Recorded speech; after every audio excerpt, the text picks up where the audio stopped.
55 साल एक ही परिवार ने राज किया है। इसलिए देश को क्या क्या हुआ है ये जानने का अधिकार है।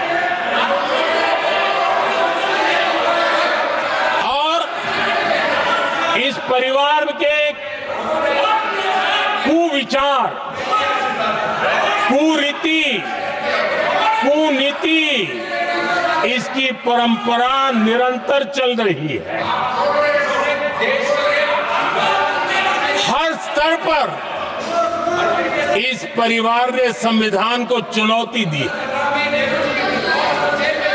आदरणीय सभापति जी, 1947 टू 1952 इस देश में इलेक्टेड गवर्नमेंट नहीं थी।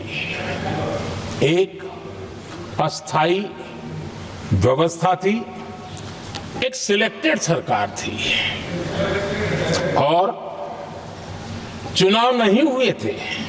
और जब तक चुनाव न हो तब तक एक इंटरिम व्यवस्था के रूप में कोई खाका खड़ा करना चाहिए, किया गया था। 1952 के पहले राज्यसभा का भी गठन नहीं हुआ था। राज्यों में भी कोई चुनाव नहीं थे, जनता का कोई आदेश नहीं था। उसके बावजूद भी, और अभी तो संविधान निर्माताओं ने इतना मंथन करके संविधान बनाया था। 1951 में जबकि चुनी हुई सरकार नहीं थी, उन्होंने ऑर्डिनेंस करके संविधान को बदला और किया क्या? अभिव्यक्ति की आजादी पर हमला कर दिया गया।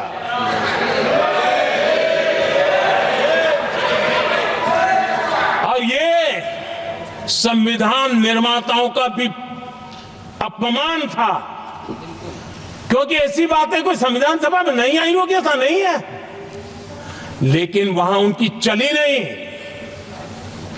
तो बाद में जैसे ही मौका मिला, उन्होंने अभिव्यक्ति की आजादी को, उस पर उन्होंने हथौड़ा मार दिया। और ये संविधान निर्माताओं का घोर अपमान है। अपने मन की चीजें जो संविधान सभा के अंदर नहीं करवा पाए, वो उन्होंने पिछले दरवाजे से किया, और वो भी चुनी हुई सरकार के वो प्रधानमंत्री नहीं थे, उन्होंने पाप किया था। इतना ही नहीं, आदरणीय सभापति जी, उसी दौरान उस समय के प्रधानमंत्री पंडित नेहरू जी ने मुख्यमंत्रियों को एक चिट्ठी लिखी थी। उस चिट्ठी में उन्होंने लिखा था, नेहरू जी लिखते हैं, अगर संविधान हमारे, आगे नेहरू जी लिखते हैं, अगर संविधान हमारे रास्ते के बीच में आ जाए, ये नेहरू जी लिख रहे हैं, अगर संविधान हमारे रास्ते के बीच में आ जाए, आगे नेहरू जी कह रहे हैं, तो हर हाल में संविधान में परिवर्तन करना चाहिए। ये नेहरू जी ने मुख्यमंत्रियों को चिट्ठी लिखी।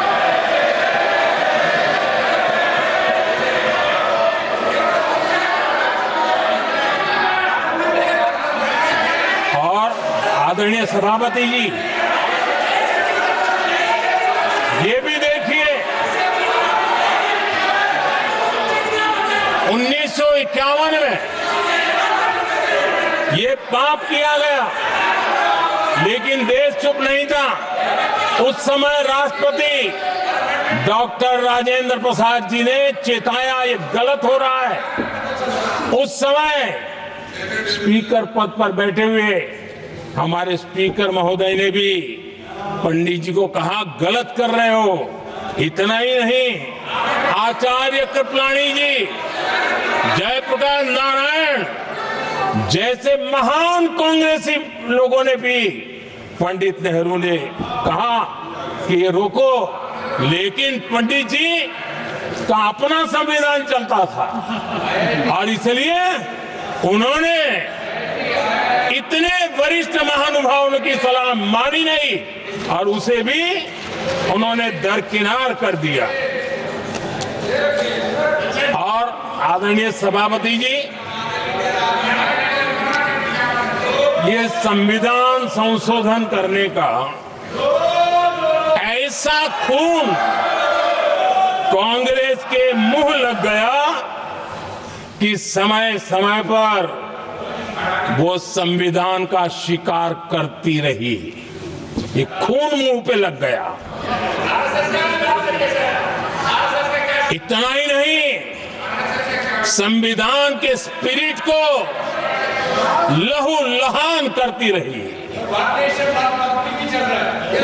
आदरणीय सभापति जी, करीब 6 दशक में 75 बार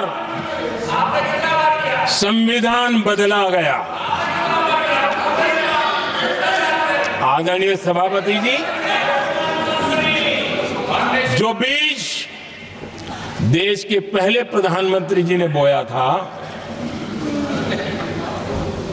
उस बीज को खाद पानी देने का काम एक और प्रधानमंत्री ने किया। उनका नाम था श्रीमती इंदिरा गांधी।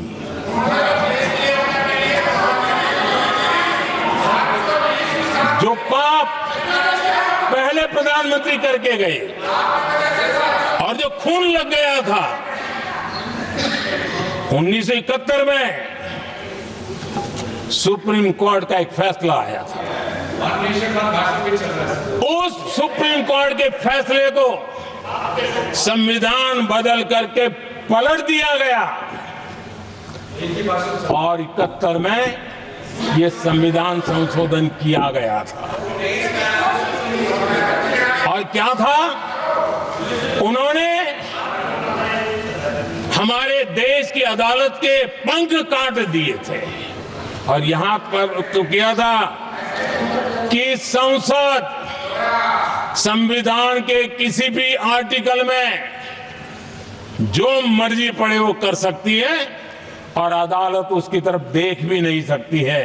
अदालत के सारे अधिकारों को छीन लिया गया था। ये पाप 1971 में उस समय की प्रधानमंत्री श्रीमती इंदिरा गांधी ने किया था।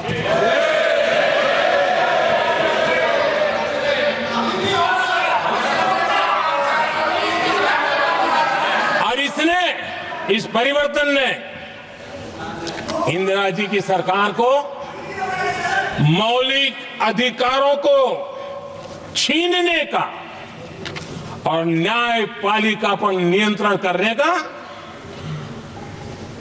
अधिकार दिया, सक्षम बना दिया था।